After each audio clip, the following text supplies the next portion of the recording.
Yani sikia, moyo wangu ulipenda wengi, wakakutenda wengi kwa maringo. Pitia mengi, moyo ulipenda mengi. Kama hujawahi kuteswa na mapenzi, yani utakuwa unaona mengi. Yani kama mapenzi ya kugonga, wewe utakuwa unaona mengi.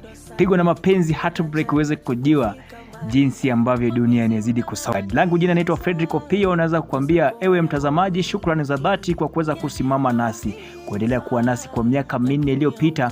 Sasa tunaanza kuanza safari ya miaka 5. Tuma ujumbe wako kupitia nambari yetu ya WhatsApp at 0705098485. Sikiliza moyo yake Rayvanny. Asante. Mbona una huruma hivi, moyo umetumwa wewe, wanishawishi nipende wewe, mwisho naliaga tu mwenyewe moyo.